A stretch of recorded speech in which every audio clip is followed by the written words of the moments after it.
আগামী জানুয়ারির 5 তারিখ রাউজানের বিনাজুরির সুকুমার শিশু পাঠাগারত অনুষ্ঠিতবের হতা আছিল প্রখ্যাত ছড়াকার চন্দর জাদুঘর সুকুমার বড়ুয়ার 88তম জন্মবার্ষিকী।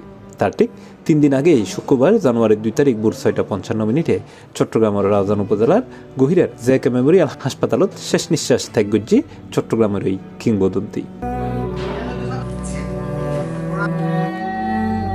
পারিবারিক সূত্রে জানা গিয়ে সুকুমার বড়ুয়া দীর্ঘদিন ধরে বার্ধক্যজনিত নানান রোগে ভুগিল। তিনি স্ত্রীর লই রাউজানের নিজ গ্রামের বাড়িতে বসবাস করত। শারীরিক অবস্থার অবনতি হলে গত 2 সপ্তাহ আগে তারে চট্টগ্রাম নগরীর একান হাসপাতালত ভর্তি করা হয়। তবে স্বাস্থ্যের কিছুটা উন্নতি অনেক কয়েকদিন পর তারে বাড়িতে লই আনা হয়। বৃহস্পতিবার রাতিয়ে আবারও অসুস্থ হয়ে পড়িলেই তারে উপজেলার গহিরের জেকে মেমোরিয়াল হাসপাতালত লই যাওয়া হয় এবং এটাই তিনি মারা যায়।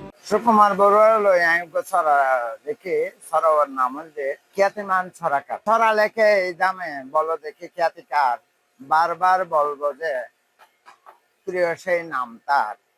লেখালেখি দুর্জাব কত কিছু ঘাঁটাঘাঁটি, আমরা যে তার পিছু করি রোজ হাঁটাহাঁটি। চন্দেরা পজা হয়ে হার মানে বারবার, ছড়া পড়ি ছোট বড় সুকুমার বড়ুয়া। তার জন্মদিনের দিনেই তার গ্রামের বাড়ি চট্টগ্রামের রাউজান উপজেলার বিনাজুরি ইউনিয়নের 2 নম্বর ওয়ার্ডত মধ্যম বিনাজুরি গ্রামত অনুষ্ঠিত হইব তার অন্ত্যেষ্টিক্রিয়া। বাবা 22 সালেতে যে আর ভাই এটা বাড়ি বানাই আর 22 সালেতে বাবা এটা আছে গ্রামতে ঢাকা যেতে চাইতো না, না আমি আমার নিজের গ্রামের বাড়ি এখানে ছেলে বাড়ি বানিয়েছে, এখানে আমি থাকবো, ঢাকা যাইতাম না। তো এখানে থাকতো, বাবা সুস্থ হয়েছিল। এতে 23 ডিসেম্বর আই বাবারে চাইতে পারছিলাম। আর ছোট বোন হয়েছিল হাতুর নাইও আসছিলাম। তারপরে তখন বাবার প্রচন্ড কাশি ছিল। আসলে আমি যখন আসছি প্রচন্ড কাশি কফ বেরোচ্ছিল। তো 25শে ডিসেম্বর সকালবেলা দেখি যে বাবা মানে নিঃশ্বাস নিতে খুব কষ্ট হচ্ছিল, প্রচন্ড শ্বাসকষ্ট বেড়ে গেছিল। তখন 25শে ডিসেম্বর রাত 9টায় ওই মেডিকেল সেন্টার, চট্টগ্রাম মেডিকেল সেন্টারের আইসিইউতে নেওয়া হয়। তো ওখানে তো ছিল গতকাল বিকেলে, মানে বাবা একটু সুস্থ বোধ করাতে বাবা শুধু বিনাজুরি চলে আসতে চাচ্ছিল। শুধু হদে আয় বিনাজুরি যাইব, আর হতে বিনাজুরি লই যাবি, আর বাড়ির হতে নিবি। তো বিনাজুরি যাতে লই আইবার পথে আমার রাস্তা মানে একটু আবার শরীর একটু অসুস্থ লাগাতে আবার ওই জায়গায় হাসপাতালে লই গিয়ে বড় 55 মিনিটে বাবা আমাদেরকে ছেড়ে চলে গেল আর কি। তারে কফিনবাহী গাড়িগান রাখা হইয়ে তার বাড়ির উডনত তারই প্রতিষ্ঠিত প্রিয় পাঠাগারের সামনে শনিবার সকাল 10টায় তার মরদেহ লই যাইব নগরীর সাইরাগিফারর দৈনিক আজাদি অফিসের সামনে, যে শ্রদ্ধা জানাইব কবি সাহিত্যিক ছড়াকার সহ সর্বস্তরের মানুষ। সকালে খবর ভাজি দাদা আর সারি গিয়ে যা খুবই দুঃখজনক, খুবই প্যাথেটিক। আর খুবই আপন মানুষ আছেন। বাংলাদেশের ছড়া সাহিত্যে ওনার অবদান মানে অবিস্মরণীয়। উনি বাংলা একাডেমি পুরস্কার প্রাপ্ত একজন ছড়া শিল্পী। সে একই সাথে উনি আবার 21শে পদক প্রাপ্ত জাতীয় পর্যায়ের সমস্ত পুরস্কার বাংলাদেশের সুকুমার দা পাই। যে রাউজানের গর্ব, চিটাগাংলে গর্ব, বাংলাদেশের গর্ব। তারা সুকুমার দার বাড়ি তাজিয়ে সাইবেল্লাসি দাদারে তাদের ফ্যামিলির সাইজার এখন আগামীকাল সকালে বাংলাদেশের চট্টগ্রামের সমস্ত সর্বস্তরের মানুষের শ্রদ্ধা নিবেদনের জন্য দাদার মরদেহ আজাদি অফিসের সামনে সকালে রাখতাম 11টা থেকে 1টা পর্যন্ত।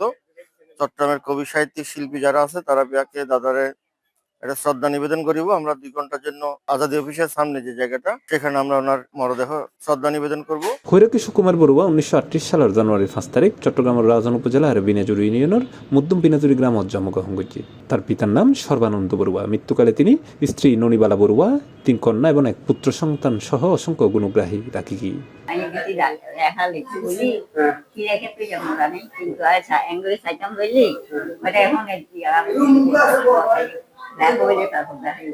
আচ্ছা বলি টুলি এখানে না ওদিকে যাই সব আমি দেখতেছি না তো।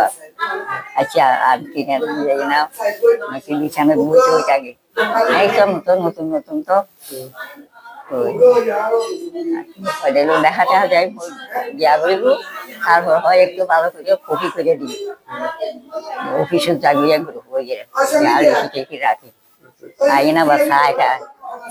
তোমারটা লেখা ভালো হয়, আমারটা পেচ্ছা যায়। তৃতীয় শ্রেণী পর্যন্ত প্রাতিষ্ঠানিক শিক্ষা গ্রহণ করা সুকুমার বড়ুয়া জীবিকার তাগিদে খুব অল্প বয়সে কর্মজীবনত প্রবেশ করে। 1962 সালের ফেব্রুয়ারি 3 তারিখ ঢাকা বিশ্ববিদ্যালয়ের অধীনে চতুর্থ শ্রেণীর কর্মচারী হিসেবে তার কর্মজীবন শুরু হয়। দীর্ঘ কর্মজীবন শেষে তিনি 1999 সালত ঢাকা বিশ্ববিদ্যালয়ের স্টোর কিপার হিসেবে অবসর গ্রহণ করে। চাকরির পাশাপাশি তিনি সাহিত্য চর্চায় আত্মনিয়োগ করছে। কচিকাচার আসর, খেলাঘর, মুকুলের মাহফিল সহ বিভিন্ন শিশু কিশোর পত্রিকাত নিয়মিত তার লেখা প্রকাশিত হইত। 1970 সালত বাংলা একাডেমিতে প্রকাশিত পাকলাগুড়া গ্রন্থের মাধ্যমে তার গ্রন্থ প্রকাশের সূচনা হয়।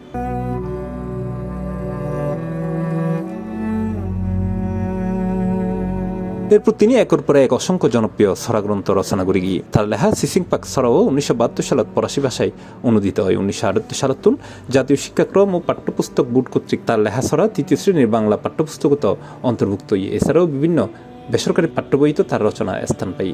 ধরল যারা জীবন বাজে, হলেন যারা শহীদ গাজী, লুবের টানে হয়নি যারা বিন্দিশিতের পণ্য। জীবদ্দশায় তিনি সরকারি ও বেসরকারি বিভিন্ন প্রতিষ্ঠানত অসংখ্য পুরস্কার ও সম্মাননায় ভূষিত হয়ে। উল্লেখযোগ্য পুরস্কারের মধ্যে আছে 2017 সালের 21 পদক, 1977 সালত বাংলা একাডেমি সাহিত্য পুরস্কার, 1997 সালত বাংলাদেশ শিশু একাডেমি সাহিত্য পুরস্কার সহ আরো বহু পুরস্কারত ভূষিত হয় তিনি।